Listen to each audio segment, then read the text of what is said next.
ఒకప్పుడు ఇతర దేశాల నుంచి బియ్యాన్ని దిగుమతి చేసుకున్న చైనా ఇప్పుడు వరి ఉత్పత్తి ఎగుమతుల్లో ప్రపంచానికే పెద్దన్నగా నిలిచింది. మన వరి విస్తీర్ణం చైనా కంటే ఎక్కువ. మనం 44 మిలియన్ హెక్టార్లలో వరి సాగు చేసి 150 మిలియన్ టన్నుల దిగుబడి సాధించలేక చతికిల పడుతుంటే చైనా కేవలం 30 మిలియన్ హెక్టార్లలోనే 220 మిలియన్ టన్నుల దిగుబడి సాధిస్తోంది. దీనిపై క్షేత్రస్థాయి పరిశీలనను చేసేందుకు ఇటీవల శాస్త్రవేత్తల బృందం చైనాలో పర్యటించింది. తెలంగాణ రాష్ట్రం నుంచి పర్యటనకు వెళ్లిన కరీంనగర్ జిల్లా పొలాస ప్రాంతీయ వ్యవసాయ పరిశోధనా స్థానం సీనియర్ శాస్త్రవేత్త డాక్టర్ చంద్రమోహన్ జై కిసాన్తో అక్కడి వరి సాగు విశేషాలను పంచుకున్నారు. చైనాలో ఎకరాకు 60 నుంచి 65 క్వింటాళ్ల దిగుబడి రావడానికి కారణాలేంటి? ఈ అధిక దిగుబడులు సాధించడానికి ప్రధానంగా ఒక 4 కారణాలు మనం చెప్పుకోవచ్చు. చైనాలో ఎక్కువ విస్తీర్ణంలో హైబ్రిడ్ వరి విత్తనాలు సాగులో ఉండటం, 55% అనగా 30 మిలియన్ హెక్టార్లలో 17 మిలియన్ హెక్టార్లలో సర్ యువాన్ లాంగ్పిన్ గారి ఆధ్వర్యంలో చాలా అధిక దిగుబడి ఇచ్చేటువంటి హైబ్రిడ్లు వాళ్ళు తయారు చేసి రైతులకు పరిచయం చేయడం జరిగింది. వాటి యొక్క ఉత్పత్తి సామర్థ్యము 60 నుంచి 65 క్వింటాల వరకు కూడా ఎకరానికి ఉన్నట్టుగా మేము వాళ్ళ డెమాన్స్ట్రేషన్ ప్లాట్స్లో చూడడం జరిగింది. ఈ నీటి వసతి చాలా బ్రహ్మాండంగా ఉండటం, ప్రతి ఒక్క గుంటకి కూడా వాళ్ళ దగ్గర కాలువల ద్వారా నీటి వసతి ఉంది. ఎక్కడ కూడా నీటి ఎద్దడి అనేటువంటిది చైనాలో కనిపించదు. ఇది ఒక రెండవ ప్రధానమైనటువంటి అంశము. మూడవ అంశము అనుకూలమైనటువంటి వాతావరణం. 18 నుంచి 27 డిగ్రీలు కనుక ఉన్నట్లయితే వరి దిగుబడులు అధికంగా ఉంటాయనేటువంటిది శాస్త్రం తెలుపుతోంది. అతి తక్కువ ఉష్ణోగ్రతలు ఉన్నప్పుడు వాళ్ళు వరి సాగు ఉండదు. మరొక నాలుగొక అంశం ఏమిటి అంటే వాళ్ళకు ఈ వరి పంట అనేటువంటిది కేవలం ఎండాకాలంలో మాత్రమే ఉంటుంది. సంవత్సరం మొత్తంలో కేవలం ఒకటే పంట కాలం తీస్తారు. మరొక పంట కాలంలో ఈ తక్కువ ఉష్ణోగ్రతలలో పండేటువంటి పంటలు మాత్రమే సాగు చేస్తారు. కేవలం ఒకే పంట కాలంలో వరి సాగు చేయడం వల్ల కూడా భూములు సారవంతంగా ఉండి దిగుబడులు అధికంగా రావడానికి చైనా వాళ్ళకి అవకాశం ఉంది. అక్కడి హైబ్రిడ్లు మన దేశానికి అనుకూలమేనా?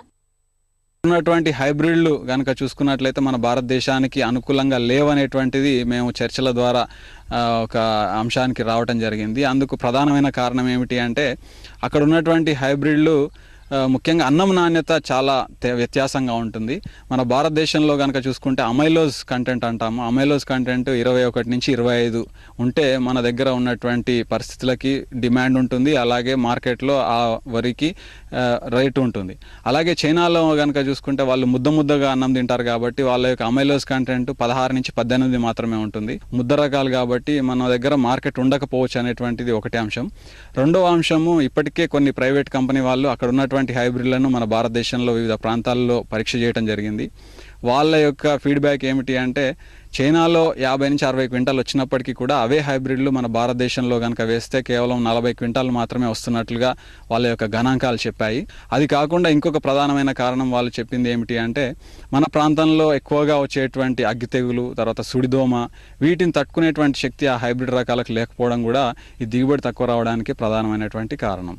కాబట్టి మనకున్నటువంటి పరిస్థితుల్లో వాళ్ళు అంత ఎక్కువగా దిగుబడి సాధించడానికి ప్రధానమైనటువంటి కారణం ఏమిటి అంటే ఈ ఇండికా ఇంటూ జపానికా అనేటువంటి 2 రకరకాల మొక్కల్ని సంకరపరిచి సూపర్ రైస్ హైబ్రిడ్స్ అని తయారు చేయడం జరిగింది. ఆ రకాలను మనం కూడా తీసుకొని వచ్చి మన దగ్గర ఉన్నటువంటి అధిక దిగుబడి చేయడం రకాలతో సంకరపరిచి మనకు కావలసినటువంటి అన్నం నాణ్యత కలగల్పించుకున్నట్లయితే ఈ చైనాలో మాదిరిగానే మనకు కూడా అధిక దిగుబడి ఇచ్చేటువంటి రకాలు, అలాగే విధంగా హైబ్రిడ్లు కూడా సాధించినట్లయితే మన భారతదేశంలో ఉన్నటువంటి రైతుకు కూడా వరి సాగు అనేటువంటిది ఇంకుదాయకంగా ఉండే అవకాశం ఉంది. సూపర్ హైబ్రిడ్ రకాల విత్తనం మీరు తీసుకొచ్చారా?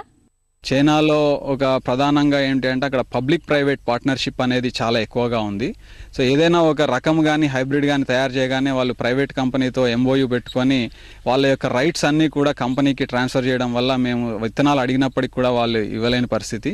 కాకపోతే ఇర్రి అనేటువంటిది ఇంటర్నేషనల్ ఆర్గనైజేషన్ ఉంది. వాళ్ళ ద్వారా జెరంప్లాజం మనం ముఖ్యంగా మన భారతదేశానికి తెప్పించుకొని మనం కూడా అధిక దిగుబడి ఇచ్చేటువంటి రకాలను తయారు చేయడం ముఖ్యంగా మేము పెట్టుకున్నటువంటి ఉద్దేశం. ఈ ముందు కాలంలో 1-2 సంవత్సరాల్లో మేము ఈ క్రాసెస్ చేసి ముందుగా వచ్చేటువంటి ఈ బ్రీడింగ్ మెటీరియల్ తర్వాత వెరైటీస్లో కూడా అలాంటి ఉత్పాదకతను పెంచేటువంటి విధంగా మేము సెలక్షన్స్ చేయాలనేటువంటిది ప్రధాన అంశం. యాజమాన్య పద్ధతుల్లో మనకు వాళ్లకు తేడా ఉందా? మన భారతదేశంలో రైతులు అనుసరించే వరి యాజమాన్యంతో అక్కడ చైనాలో ఉన్నటువంటి రైతుల యాజమాన్యం పరిశీలించి చూసాము. ఒకటి రెండు అంశాలకు మించి పెద్దగా తేడాలు ఉన్నట్టుగా పెద్దగా గమనించలేదు. కాకపోతే కొన్ని అంశాలు ముఖ్యంగా వాళ్ళకి నారు పెరిగేటువంటి సమస్యల్లో ఉష్ణోగ్రతలు చాలా తక్కువగా కేవలం 2 నుంచి 10 డిగ్రీలు మాత్రమే ఉంటాయి కాబట్టి నారును మనలాగా బయట పెంచడం జరగదు. నారును కేవలం పాలీ హౌజెస్లో మాత్రమే పెంచుతారు. ఈ నాటేసేటప్పుడు కూడా 100కి 50 ఎకరాలు కూలీలతో నాటేయడం జరుగుతుంది అక్కడ.